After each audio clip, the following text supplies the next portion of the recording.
We're starting with what happened in Georgia this morning, here in Georgia, and we want to get right into it because of the severity of the situation. Here in Georgia, Robert Aaron Long, 21-year-old son of a Baptist preacher from the Woodstock area, was arrested last night around 9 p.m. after 3 spy shootings in the Atlanta metro area. The first shooting took place around 5 p.m. local time at Young Asians massage parlor in Cherokee County, where 4 people were killed and 1 was injured. 2 of those killed were Asian. The other 2 were a white man and a white woman. Not long after, 2 other spy shootings took place across the street from one another in Atlanta. 3 women were killed at the Gold Spa and a 4th at the Aromatherapy Spa. The Atlanta Police Department believed all 4 were Asian. Police received those calls at 5:47 p.m. and 5:57 p.m. The call came in as robberies, although authorities are still investigating the motive. And so we wanted to start with that story this morning because it is breaking news, and it's another mass shooting tied directly to white supremacy and the anti-Asian hatred that has been spreading across the country, particularly because of it's 100% rooted in the fear mongering that has come from not only Donald Trump, but Fox News, all of them who are labeling the coronavirus as the China flu and all other types of derogatory ways of referring to it. Rebecca, you saw some of this, and James, I saw some of your posts on Instagram. You guys kind of saw some of the commotion with the police officers and different things. What did you guys experience last night? Well, first of all, hi everybody. Missed you guys, mean it. But that whole story was super scary. Yesterday, I was heading to lunch and I saw so many cops just rushing over into the area. And I was looking like, what's happening right now? And there was so many, they were going towards oncoming traffic, trying to get to this particular space. And I'm like, I saw 1 cop, 2 cops, 3 cops, then 10 coming down the way. And I didn't know what was going on at all. I've been, out of the bubble. So I didn't know what was going on. And I just continued to see cops, just so many. And they were just right in my area. And I'm like, what is happening right now?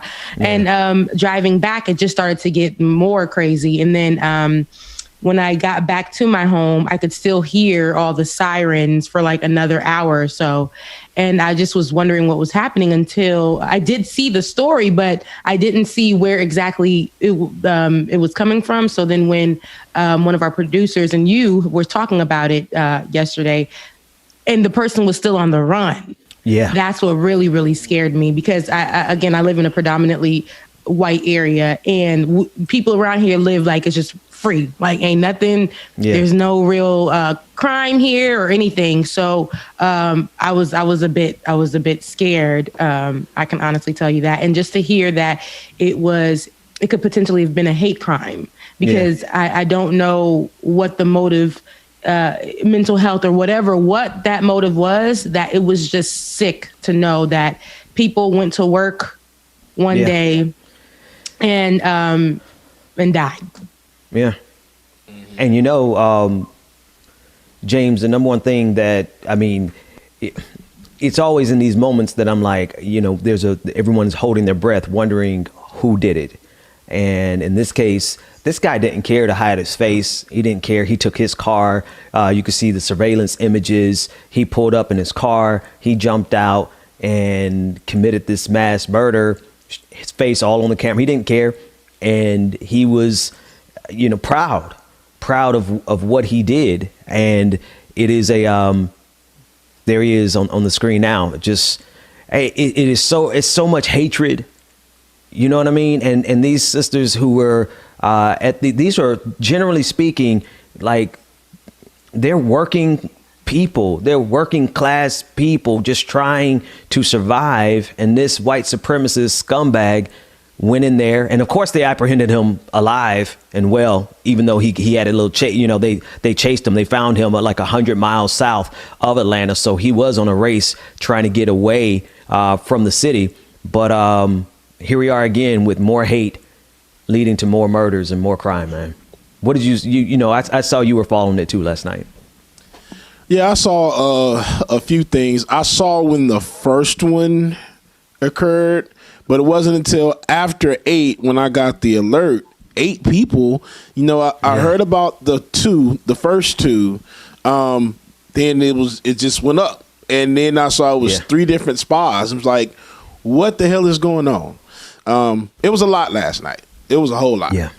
And then, of course, to see who it was, it just looked like, okay, I'm not going to say I was surprised, but, you know, I wasn't surprised. Yeah. Go ahead.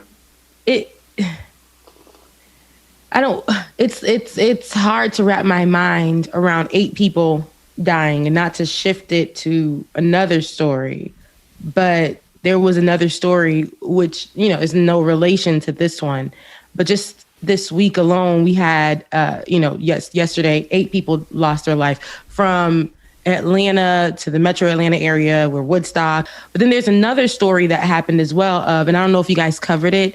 A man for a stimulus check went and murdered the mother of his child's daughter, her other daughter, with someone else, and brother, cousin, and I believe aunt, and it was 4 bodies. I think her mother too. Stimulus check. That he wanted half of. And this man, you know, a lot of crime has been happening. And I think this is like that was a state of like mental issues. And this could have been one as well. I don't know the motives behind this, but it's just, this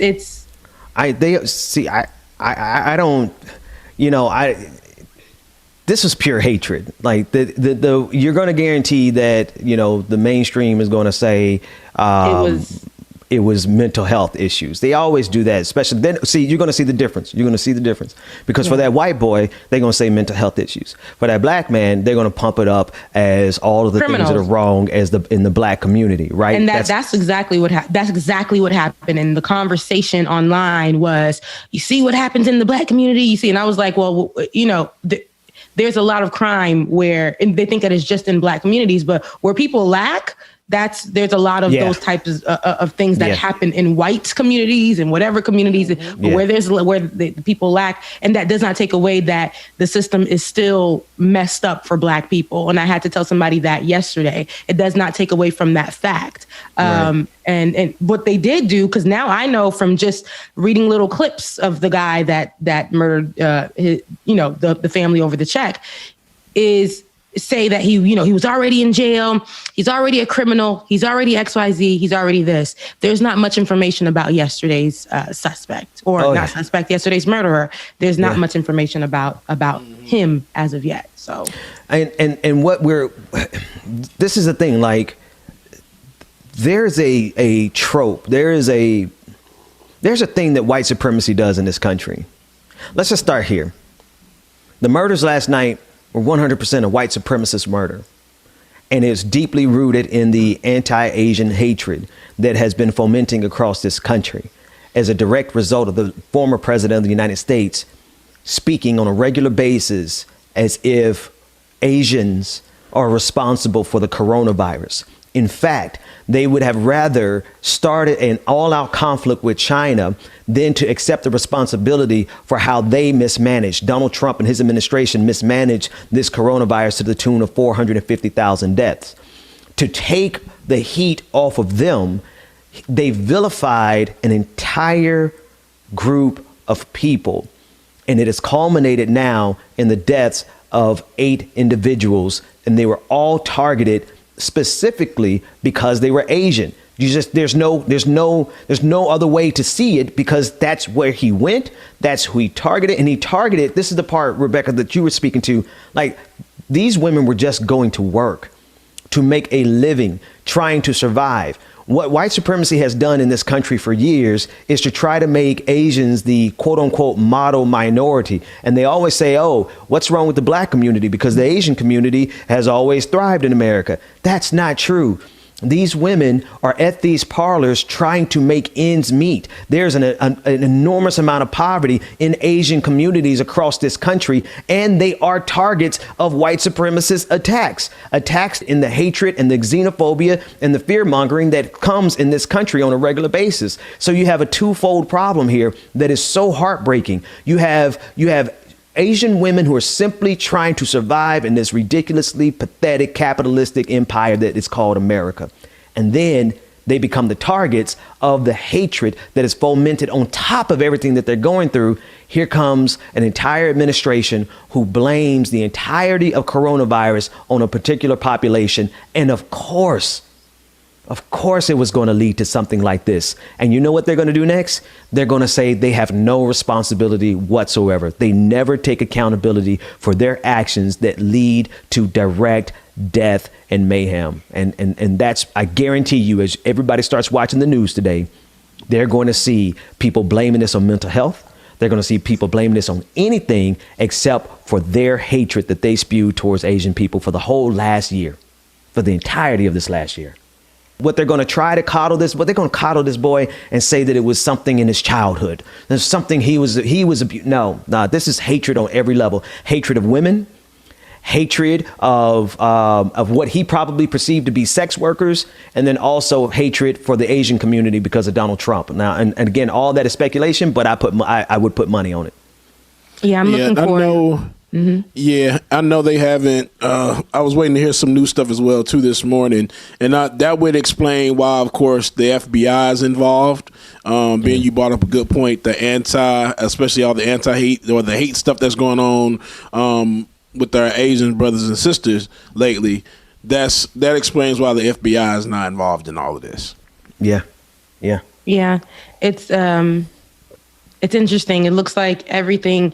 I can't believe with the amount of police that I saw yesterday that this man, I just thought about how he went to one place, shot up people, and as they were investigating that shooting, and then as they were investigating that, this man stopped at stoplights, and went down to another city and did the same thing.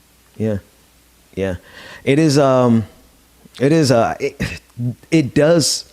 I was covering the Mother Emanuel AME story. I guess it was 5 or 6 years ago now. And it happened in this late afternoon hours. And I remember getting a text from, a friend I was working with at the time. And then knowing about it before you go to sleep and then waking up and seeing the exact magnitude of it, it reminds me of the Mother Emanuel AME shooting, where that scumbag walked into a sanctuary during Bible study.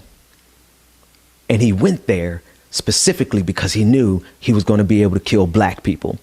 And sure enough, he ended up killing, I believe it was 7 or 8 black people who opened their arms and welcomed him into their Bible study. And this sadistic piece of human excrement took advantage of those people's willingness to be kind to him, right? It's the same thing. This dude walked into these massage parlors and they were there to be kind to him. And he took advantage of that and just wiped out 8 people. And that's a level, that's what this all leads to. This is not a one-off event. When you sow nothing but hatred, and then you blame an entire group of people for this is the insult to injury. Like, these are white people. White folks who are angry at a system because they're not getting their version of the white supremacy. Like, they think they're the superior race. And then they look at their situation and they look at their condition and they're like, well, I don't feel superior. It's because you're not. And you're not supposed to think that you're superior to other people. But they have this thing in their head that is promoted by media that is promoted by Donald Trump, that's promoted by white conservatism in general, and white supremacy across all political spectrums. This idea that they are entitled to more, to be superior. And when that type of hate is coddled and not directly confronted and challenged, and see, people get tired of this cancel culture.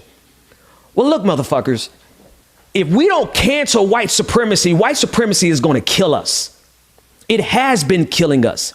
It has a long history of killing us.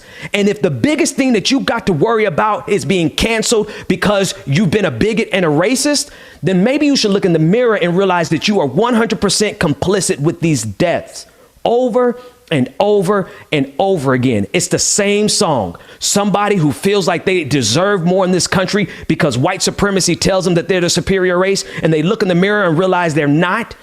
And then what do? They roll up to the most vulnerable communities. That's why you see so many. Why do you think you see so many trans women being murdered? It's because of a genuine disdain for people who are in lower positions in this society than them. And it makes me infuriated because if you're pissed off at this system, challenge this empire. Challenge this structure, challenge capitalism, challenge all the things that are the reason why you're inferior and you're not white supreme. But instead, what do? They target the most vulnerable communities over and over and over again. And if we don't confront this thing head on, it's going to happen again.